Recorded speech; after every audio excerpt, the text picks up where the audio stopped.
Bonsoir mesdames et messieurs, merci de nous rejoindre. Voici les titres au sommaire de cette édition. Ce jeudi 8 août 2019, audience au palais présidentiel, le chef de l'État Alassane Ouattara a reçu le directeur exécutif de l'Organisation internationale du cacao et le directeur Afrique de l'Ouest de la Fondation Friedrich Naumann. Les échanges avec les deux hommes ont respectivement porté sur le développement agricole et la formation des cadres politiques.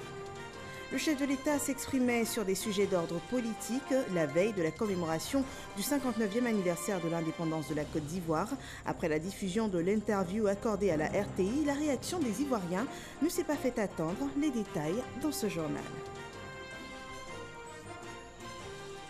Et les musulmans de Côte d'Ivoire se préparent à fêter la Tabaski, l'Aïd el-Kébir, prévue pour cette fin de semaine. À quelques jours de la fête aux frontières nord du pays, les camions transportant le bétail, notamment le mouton, affluent pour assurer l'approvisionnement des marchés. Bienvenue dans ce 23h.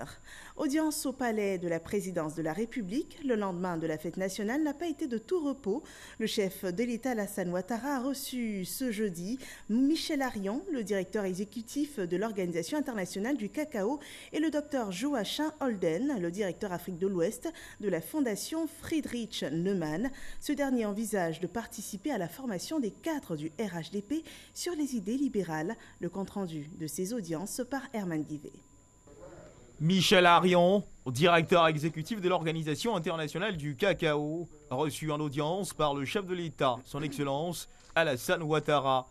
Une visite de courtoisie du directeur exécutif de l'Organisation internationale du cacao, Michel Arion, suite à sa nomination en janvier dernier à la tête du secrétariat de l'Organisation internationale du cacao. Au cœur de leurs échanges, certaines questions d'actualité de la filière cacao. La coopération existant entre la Côte d'Ivoire et le Ghana, mais aussi plus globalement entre les producteurs qui sont au nombre de 22 au sein de notre organisation et les consommateurs qui sont 30. Et notre organisation consiste précisément à offrir un forum de coordination, de coopération, de dialogue entre les pays producteurs et les pays consommateurs qui se réuniront en septembre dans 4 semaines. Le regard de l'ICCO sur la coopération entre la Côte d'Ivoire et le Ghana dans la filière cacao. Nous ne pouvons bien sûr que nous réjouir de voir nos membres coopérer et dialoguer entre eux. Nous pensons que l'ICCO a été créé principalement pour organiser cette coopération. Et quand ce sont les deux plus gros producteurs représentant 2/3 de la production mondiale du cacao qui discutent, eh bien c'est toute l'organisation qui discute. Hein. Donc et nous pensons que ça va dans le très bon sens, puisque il y a quelques mois, lors de notre précédent conseil, nous avons discuté la stratégie pour les 5 prochaines années et nous avons décidé que la priorité absolument première devait être l'augmentation du revenu des producteurs, ce qui est précisément l'objectif de la coopération de la Côte d'Ivoire et le Ghana. Et c'est plus qu'un objectif, c'est une réalisation, puisque comme vous le savez, il y a un accord pour augmenter les prix au niveau des pays de production, en prenant en compte ce qu'on appelle un différentiel de revenus, de conditions de vie décentes pour les producteurs. Une coopération entre les deux pays qui cadre avec l'objectif de l'ICCO qui est d'agir pour renforcer le secteur mondial du cacao, favoriser son développement durable et accroître les avantages pour toutes les parties prenantes sur ce marché, producteurs et consommateurs. Le président de la République, Alassane Ouattara, a également reçu en audience le docteur Joachim Holden, directeur Afrique de l'Ouest de la Fondation Friedrich Naumann. Objectif de cette rencontre, échanger sur la future collaboration entre le RHDP et la Fondation Friedrich Naumann. C'était une discussion sur des activités qu'on peut faire pour former le cadre de la RHDP sur les idées de libéralisme. Peut-être aussi le faire pas seulement ici à Abidjan, mais aussi de faire des activités à l'intérieur du pays. La Fondation Friedrich Naumann pour la liberté est une fondation allemande qui fait la promotion de la politique libérale. Elle contribue à la promotion de la liberté, de la dignité humaine et de la paix dans le monde. Et on vous l'annonçait dans les titres, le mardi 6 août 2019, à la veille de la commémoration des 59 ans d'indépendance de la Côte d'Ivoire, le chef de l'État s'exprimait dans une interview accordée à la RTI.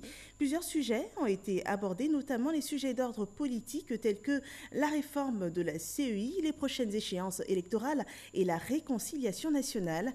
Après les différentes déclarations du président de la République, quelle est la réaction des Ivoiriens? Réponse dans cet élément de Michel Digré.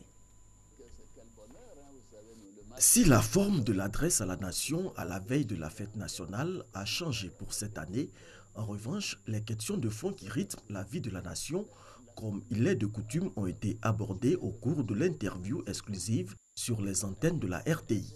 Sujets d'intérêt socio-économique mais aussi politique ont été étayés. La réforme de la CEI a ouvert le chapitre politique. La Commission africaine des droits de l'homme et des peuples avait demandé, sur intervention d'une ONG, que la société civile soit mieux représentée. Elle avait 3 membres, maintenant elle en aura 6. Nous avions une commission qui avait 17 membres, dont près de la moitié était censée être proche du pouvoir.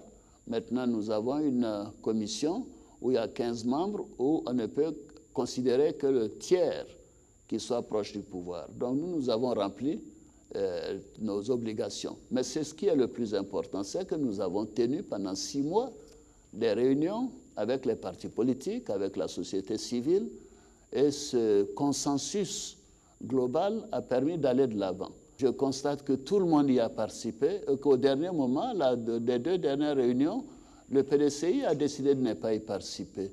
C'est dommage. Les Ivoiriens se prononcent sur les propos du chef de l'État. Après avoir écouté le discours du président de la République, je pense que l'opposition a droit à aller aux élections avec la CEI qui a été recomposée. Parce que quand nous regardons un peu l'histoire de la CEI, nous savons bien que ce n'est pas la CEI qui vote, c'est les Ivoiriens qui iront voter. Le président a raison de foncer parce que 2020, c'est déjà arrivé. Voilà, mais si le président peut essayer de faire des concessions à l'égard de l'opposition, de sorte que des choses soient lâchées en faveur de l'opposition pour que les élections se passent bien, moi je pense que c'est le souhait. Si pour l'heure, la porte des négociations est close, une fenêtre de recours reste ouverte. Ce dossier est bouclé. Les institutions de la République vous ne craignez pas que cela prépare le terrain à la contestation du scrutin à venir? Mais écoutez, celui qui veut contester, conteste. Il y a des voies légales pour le faire. C'est aussi simple que ça. Surtout, pas de violence comme en 2010. 2010, un feuilleton que les Ivoiriens ne veulent plus revivre. Je voudrais dire, c'est appeler tous les Ivoiriens à se mettre ensemble et à mettre en avant l'intérêt de la Côte d'Ivoire. Parce que ce que nous avons vécu en 2010-2011, vraiment, on ne veut même plus vivre ça encore. Donc j'espère que chacun va se dépasser et accepter de faire preuve de sacrifice pour la paix, parce que tout ce que nous faisons, c'est pour nos enfants, c'est pour le devenir de ce pays-là. Le chef de l'État s'est voulu rassurant quant à l'échéance de 2020. Maintenant, nous aurons un système biométrique pour les cartes d'identité, il n'y aura pas de fraude. Mais les Ivoiriens voteront, ils les éliront le président qu'ils voudront et les députés qu'ils voudront. Il n'y a pas de quoi en faire tout un plat. Mais avant d'arriver à 2020, il faudra continuer à consolider la réconciliation nationale. En France, après la Deuxième Guerre mondiale, il a fallu 40 ans pour que les choses se règlent. Il ne faut pas qu'on dise qu'à la Côte d'Ivoire, en 8 ans, en 10 ans, on puisse régler tous ces problèmes qui ont été créés depuis la mort du premier président, du président Félix Houphouët-Boigny. Ça prendra du temps. Moi, je suis engagé. J'ai dit à tous mes concitoyens de s'engager dans cette voie. Je demande à tous les politiques de faire la même chose. C'est important de parler à nos concitoyens un langage d'apaisement, un langage d'union et de dire que la nation ivoirienne est en construction et avec une bonne politique économique, cela contribue à renforcer donc l'union nationale. Et en attendant, dans l'Union, la Côte d'Ivoire célébrait hier, mercredi 7 août 2019, le 59e anniversaire de son indépendance. Pour la commémoration officielle, le défilé de la fête nationale a mobilisé plus de 5000 hommes issus des forces armées de Côte d'Ivoire. Avec eux, 3 détachements étrangers, précisément les forces armées du Maroc, de la Guinée et les forces françaises en Côte d'Ivoire. L'événement a également enregistré la première participation de l'administration pénitentiaire et de l'Académie régionale des sciences et techniques de la mer. Abou Sanogo a résumé pour vous ce grand défilé de la fête nationale. On regarde. Elle se voulait un moment de raffermissement du nécessaire lien armée-nation et l'affirmation de la volonté des corps militaires et paramilitaires de défendre l'unité nationale. L'édition 2019 du défilé militaire sur le boulevard Valéry Giscard d'Estaing a enregistré la présence de 3 détachements de forces armées étrangères spécialement invités. D'abord, le détachement du bataillon autonome de troupes aéroportées des forces armées de la République de Guinée. Il est stationné au camp Alpha Yaya à Conakry et il était aux ordres du lieutenant-colonel Amidou Souma. Ensuite, les forces armées du Royaume du Maroc, en qualité d'invité spécial. Le colonel Abdel Bel Kaïfa était en tête du détachement de la 2e brigade d'infanterie aéroportée implantée à Benguéri au Maroc. Et enfin, le 43e bataillon d'infanterie de marine installé au camp de Port-Boué et qui participe régulièrement à la parade du 7 août. Il a défilé sous le commandement du colonel Louis-Marie Valacon. Au plan national, ce défilé a vu pour la première fois la participation d'un détachement de section administrative de l'administration pénitentiaire qui a entre autres missions la formation, la gestion du matériel et des baux de cette administration.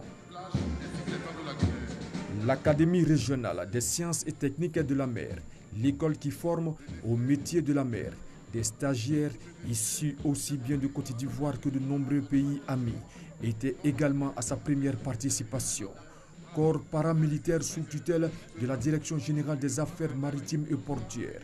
Ce bloc était aux ordres du lieutenant-colonel Kouapérimon Jean-Louis. Les eaux et forêts ont associé à ce défilé les femmes à la thématique du développement durable. Le détachement féminin qui défilait pour la première fois était aux ordres du lieutenant-colonel Niaoué Eliane. Les sportifs de la société Omnisport des armées étaient de la partie. Ils ont glané de nombreux lauriers au cours de la saison sportive 2019. Des résultats qui sont le fruit du retour de l'union, de la discipline et du travail dans les rangs des armées. En témoigne ce chant.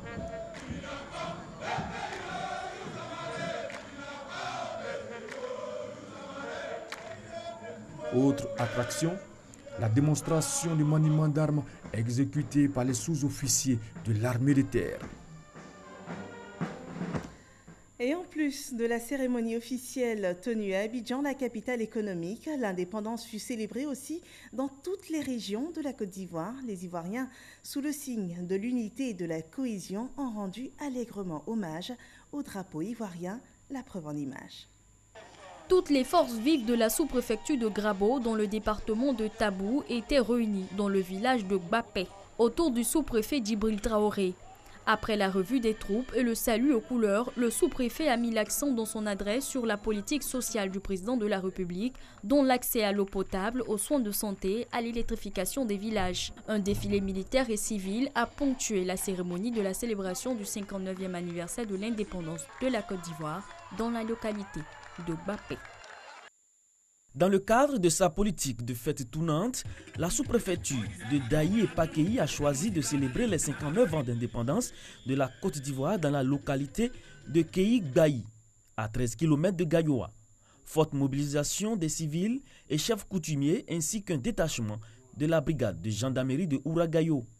L'occasion pour le sous-préfet, Lasm Essi Esmel, de déplorer les difficultés dans le regroupement de producteurs agricoles. Il a signalé la rareté des terres ainsi que sa mauvaise gestion qui constitue des freins à l'initiative des uns et des autres, en particulier des jeunes dans leur volonté de retourner à la terre. Un défilé des forces vives de la sous-préfecture a mis fin à la cérémonie. Dans la sous-préfecture de Nafoun, C'est le village Odia qui accueille l'indépendance tournante cette année. Danses, chants, défilés ont été les temps forts de cette fête entre cadres venus du sud et parents vivant au nord.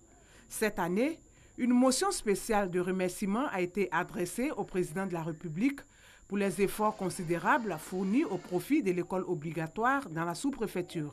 Au cours de cette célébration, le sous-préfet Kwame Biwen Herman a invité les parents à maintenir le cap de la scolarisation obligatoire partout dans les familles. La sous-préfecture d'Azagui était en fête ce 7 août, qui marque l'anniversaire de l'indépendance de la Côte d'Ivoire. Un message après les honneurs militaires et la montée des couleurs, la paix, l'entente et la cohésion. Par ailleurs, Ibrahima Bakayoko, sous-préfet d'Azagui, a rappelé les efforts consentis par le président de la République Alassane Ouattara et son gouvernement en faveur de la stabilité dans le pays.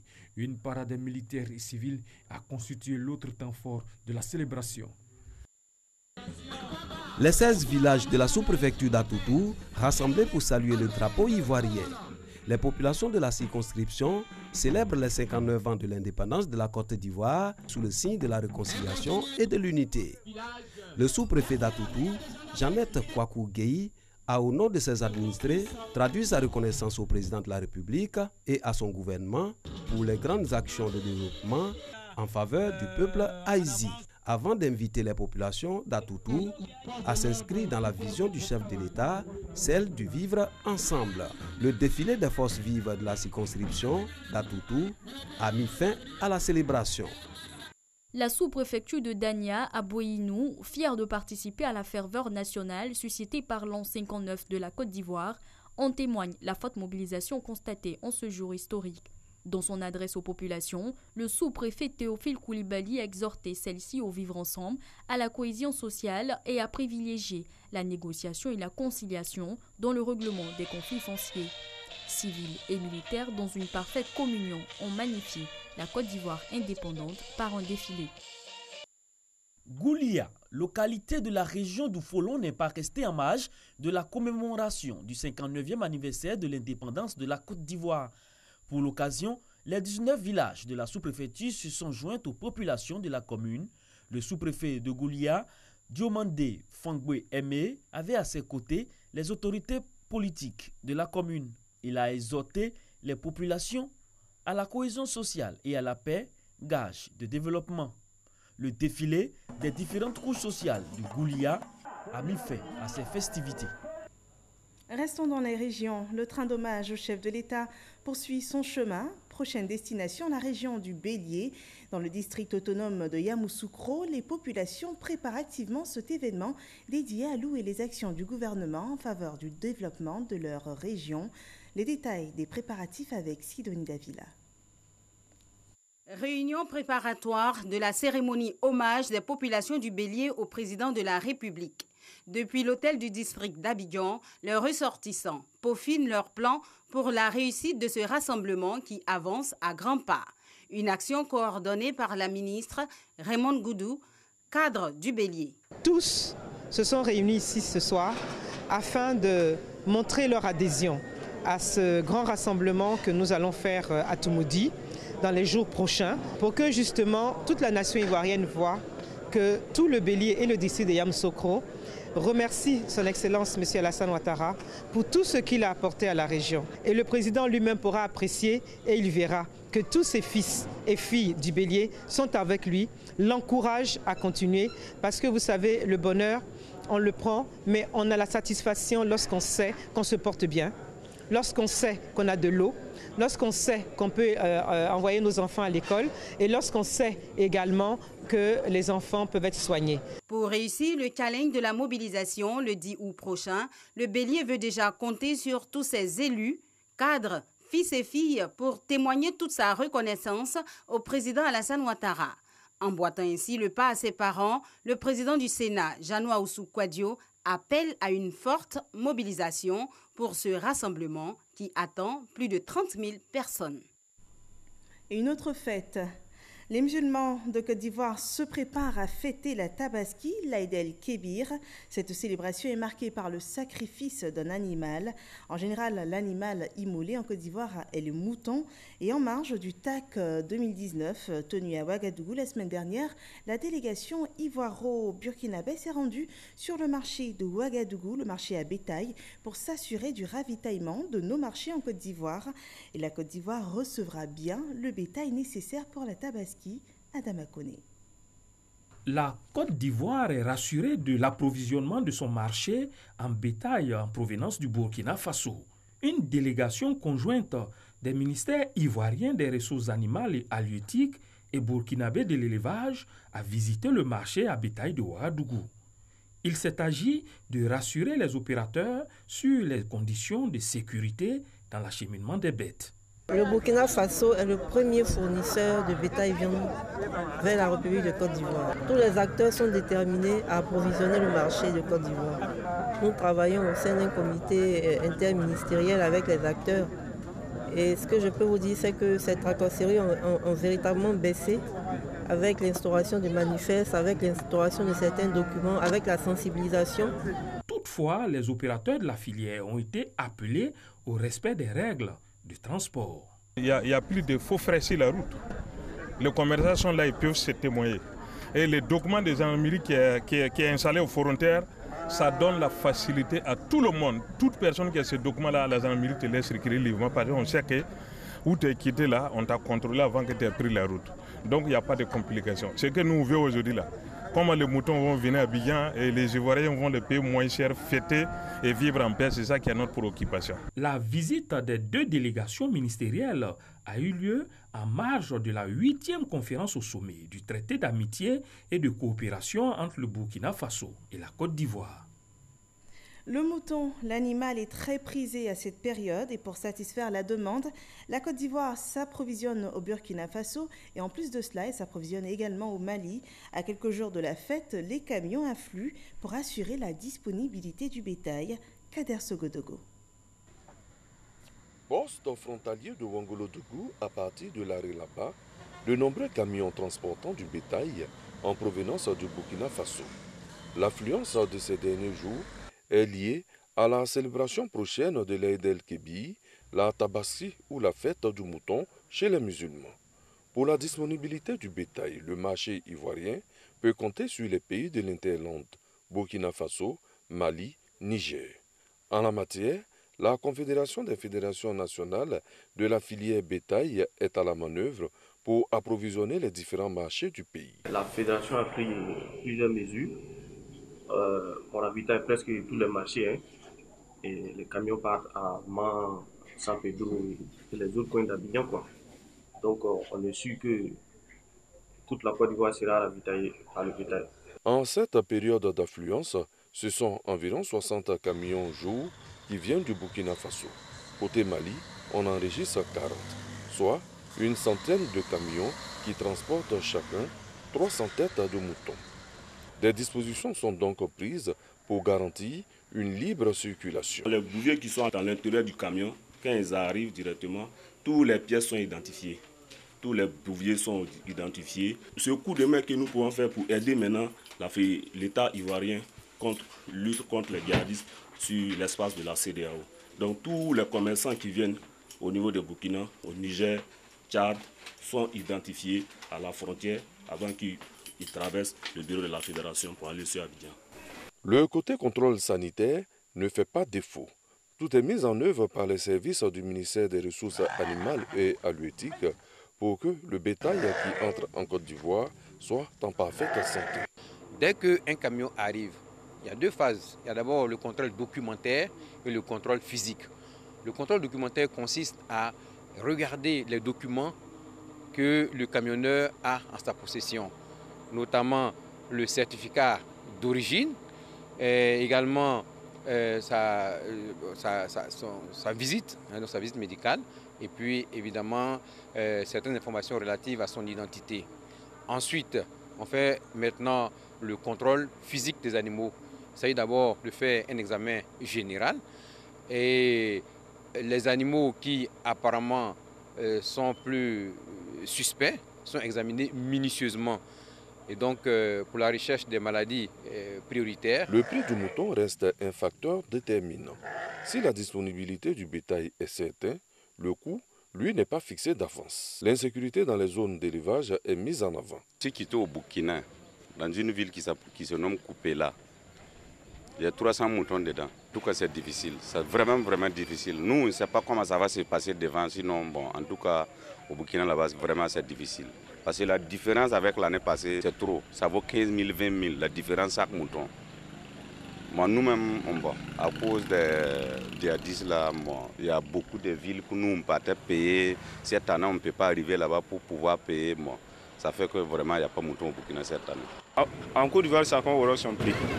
La filière bétail et viande mettra tout en œuvre pour éviter la surenchère chez les commerçants. Différents bureaux à travers le pays, parce qu'actuellement nous sommes en Niélé, c'est dans ce cadre-là, on sensibilise les commerçants pour ne pas que le prix soit exagéré, pour que les paniers aménageurs vraiment soient à la baisse.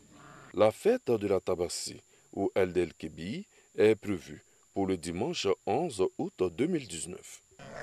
Et en attendant, on s'intéresse à l'un des piliers, l'un des 5 piliers de l'islam. En Arabie Saoudite, un séminaire a réuni les différentes commissions d'organisation du Hajj. Il s'agissait pour les participants de valider le plan d'action du commissariat pour le bon déroulement de l'édition 2019 de ce pèlerinage. Le circuit cultuel des pèlerins ivoiriens est expliqué dans ce reportage d'Abdoulaye Koné, envoyé spécial. Autour de la table, plusieurs commissions du Hajj pour définir le circuit cultuel du pèlerinage en Terre Sainte d'Arabie Saoudite au départ de la Mecque.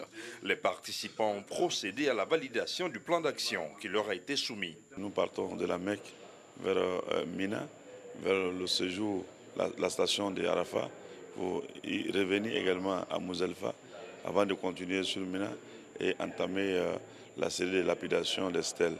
Donc nous pouvons dire aujourd'hui que la commission religieuse est suffisamment prête, n'est-ce pas, pour apporter sa contribution à la réussite de l'édition 2019.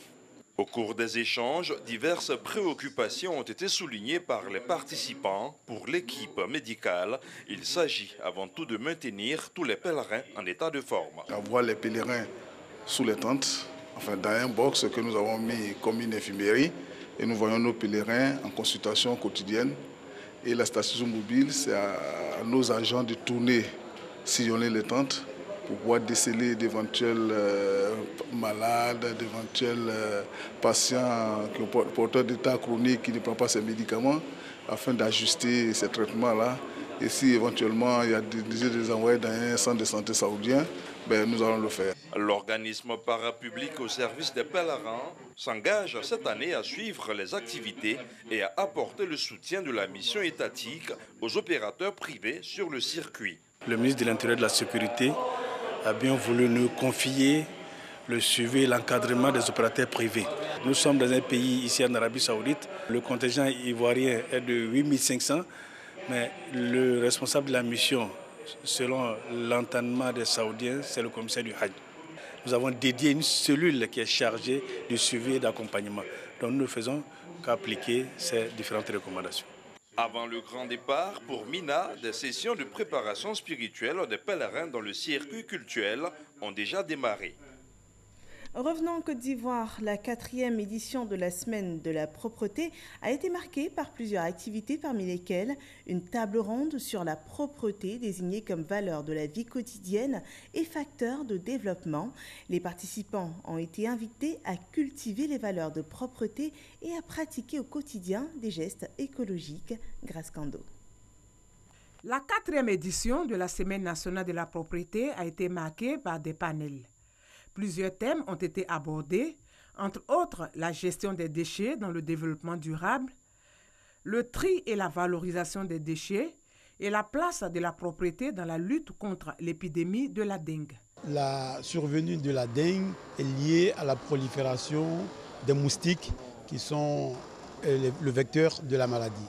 Alors que ces moustiques, pour se reproduire, ont besoin de gîtes larvaires. Et ces gîtes sont abondants dans nos maisons, dans nos domiciles, dans notre environnement.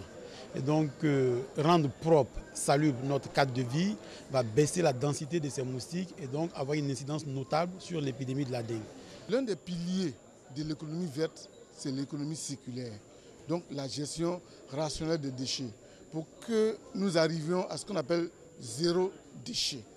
Alors, donc une entreprise qui est propre à notre sens, au sens du développement durable, donc c'est une entreprise qui émet moins de déchets dans la nature.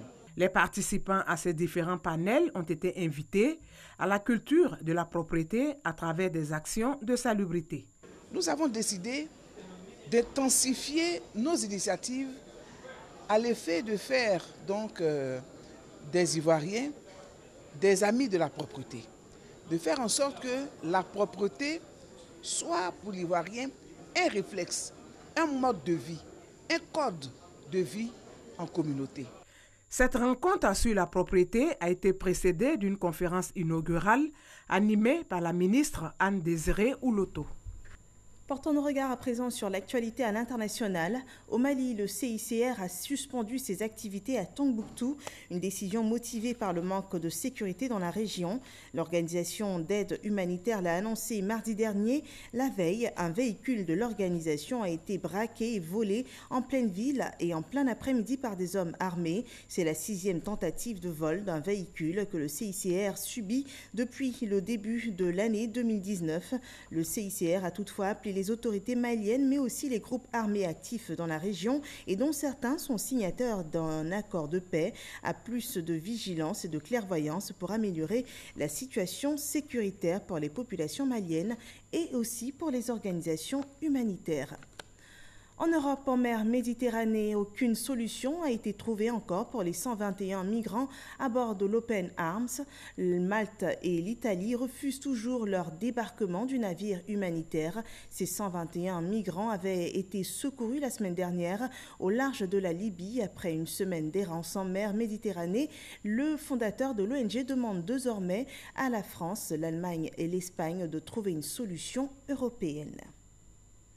Voilà, c'est la fin de ce rendez-vous. Retrouvez demain à 23h Kolo Koulibaly à 6h30, Régis Kofi pour le premier point d'information. Bonsoir à tous.